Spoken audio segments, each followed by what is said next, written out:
Under all the weights of the books, examinations and lectures, student life lives at the core of every campus. This is how young ones in Multimedia University manage their time each and every day, balancing dreams, challenges and happy times.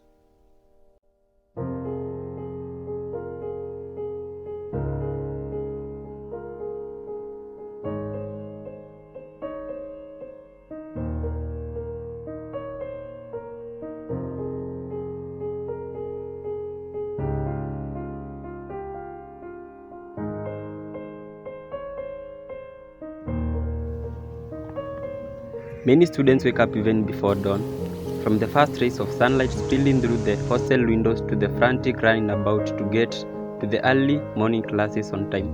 Every student has a unique rhythm to follow.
While pursuing knowledge in classrooms, the students' lives are projected as a building school.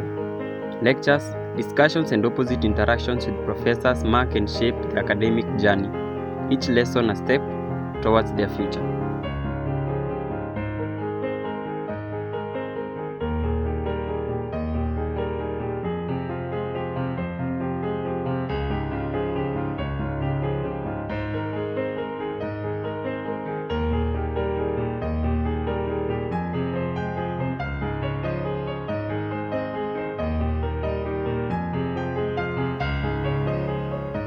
The clock strikes noon and the campus starts pouring into lunch break.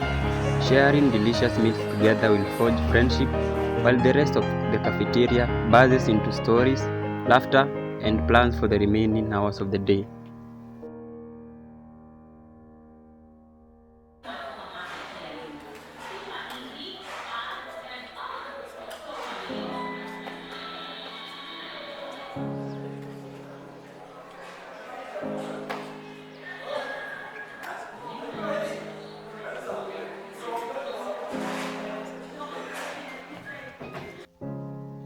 It's not all work.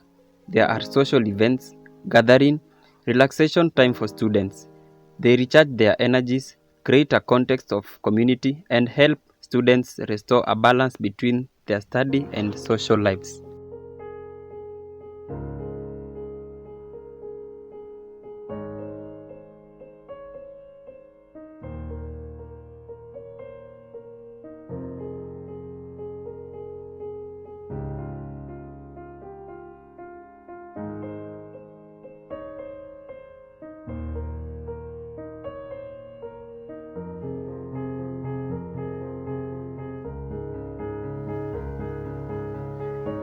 Slowly, day by day, this campus quietens down, a daily materialization of pages from a bigger book telling of life that's been lived about resilience, ambition, and the pursuit of dreams.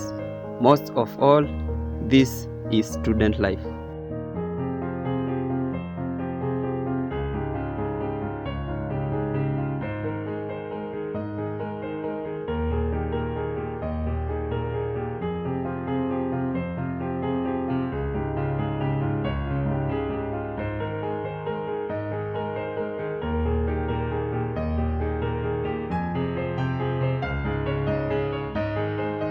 My name is Favor and I'm here with Keith. On to the first question about the social class. Kid, suppose you've been awarded a large amount of money tomorrow on a university campus. What are the possible things that you want to change in your life using that money? I'll just move out.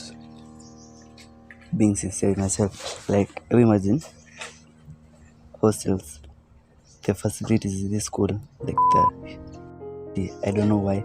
There's no water in this school, there's no Wi-Fi. So like I'll just I'll just move out.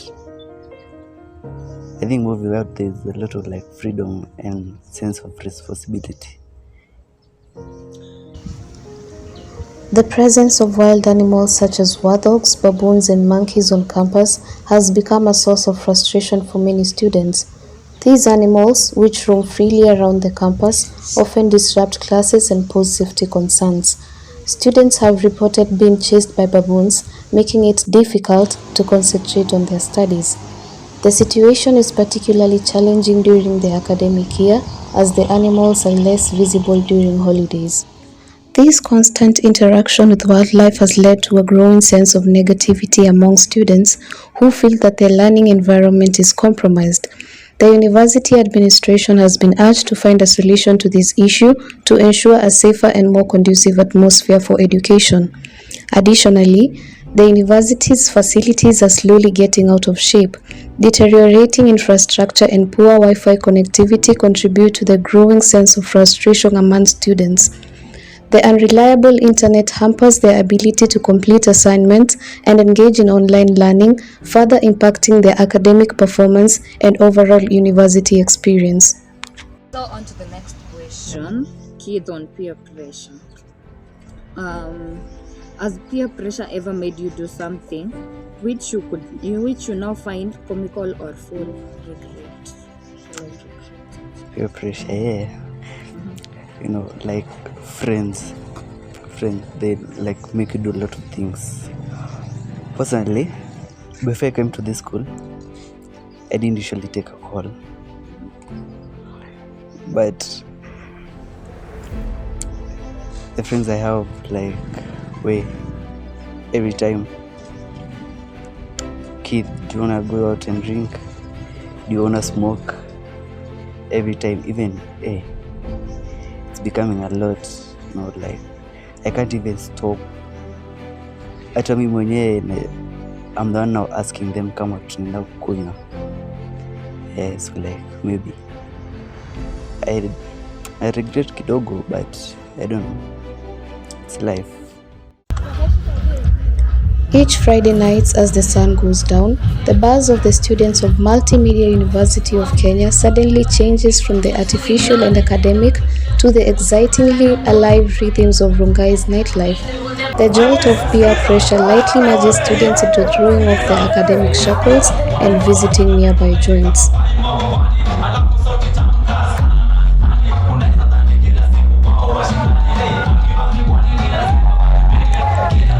Club Legend and Bailey's Club in Ongata Rongai, Rafiki's Club in Langata, and Pulse Lodge in Karen are packed with that sweet, beautiful neon light and rocking music. Their charm and promises of beautiful nights intoxicate students like moths to flames. Groups of friends tumble into laughter and crowd their way to the club's entrances, driven by curiosity and a dash of camaraderie. It is totally electric on the inside. The floors are crowded as students dance to the rhythms of the latest hits. Suddenly, the air of celebration is lightened to its most extreme with colorful strobe of lights cutting through the dark and producing a kind hypnotic effect, making the exhilaration and sense of freedom more intense. Sounds of chats and clinking glasses composed a symphony of youthful exuberance.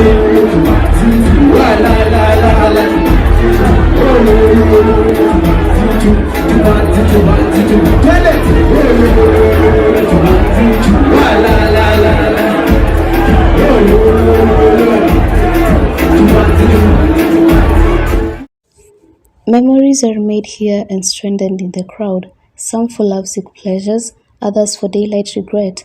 Peers cast their magic during midnight into the night, prodding each other to try something new, be it stepping into an unfamiliar dance or sampling a novel away drink, or staying out just a little too long.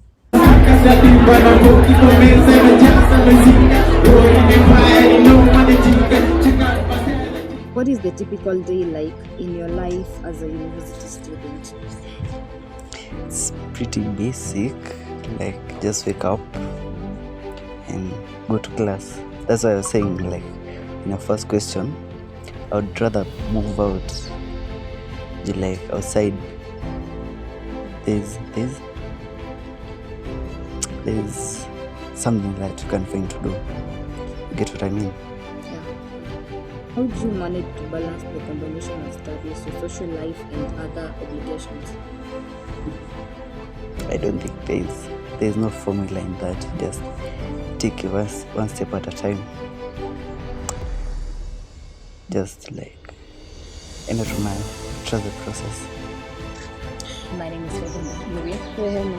What is the silliest, senseless excuse you've ever given to your lecturer about missing the lecture system? Okay, so there was this day. We had, I think, a 9 a.m. class. Tukafika venue, there were no seats. Hakukuwa na seats in the entire building, and there is no way tulikuwa tuendee viti mbali. So we were with my friend, and that is just how we skied the class. What is your biggest dream, and how do you plan to overcome the challenges to achieve? Okay, so honestly, I don't know like the exact dream, but I just want to be successful in my career, because this is what I've been wanting to pursue for the longest time. And how I want to get there is by being consistent, of course, and being focused. Okay, so are there some challenges that you have faced? Should I give up on this thing, or I should continue? Have you ever faced any challenges? So far, no. So far, no. Yeah.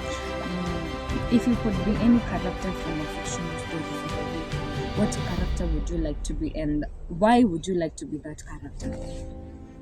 Okay, I'm a cartoon fan, so I will say SpongeBob, because SpongeBob gets to be him. There are no restrictions. He gets to be silly and jolly and all that around his friends. Yeah, I like that about him. So he embraces your character. Yeah, So basically, yeah. SpongeBob Okay, is my spirit animal. I'm asking you something about this school, so I want you to answer me. What is your best food in Chafua? I'll say pilau. Why is it your best food?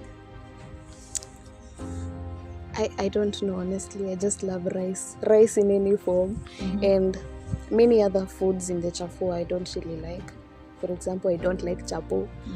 So chapo is out, and many other. So I just prefer pilau. I like pilau. Who doesn't love pilau? Nobody. Yeah. I love it too. Yeah.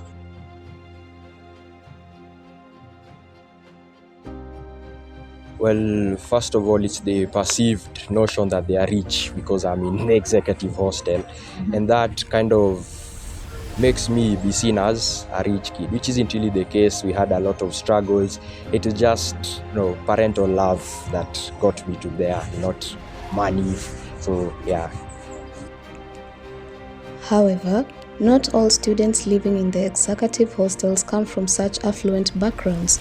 There are few who are there through significant personal sacrifices or because of scholarships and support from relatives who value providing them with a comfortable environment to focus on their studies. These students often face the dual challenge of trying to fit in with their wealthier peers while managing their limited financial resources. The majority of the residents in these executive hostels are indeed the children of high-ranking officials, prominent business people, and politicians. This demographic has led to the general perception that anyone residing in these hostels is financially well off. The luxury and the exclusivity associated with these accommodations amplify the belief that their inhabitants live a privileged life, further fueled by the visible lifestyle choices such as designer clothes and gadgets displayed by many of these students.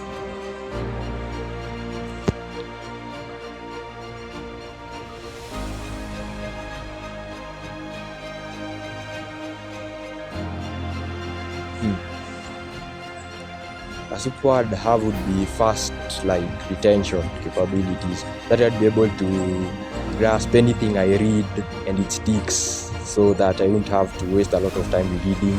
So yeah.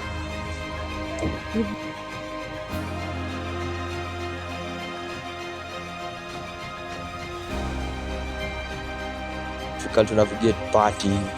I don't like partying. I'm afraid of partying. I also don't do like alcohol, and that's what I see what most people do. So yeah, I kind of like avoid it. But I think it's cool though for the people who want to do it. So.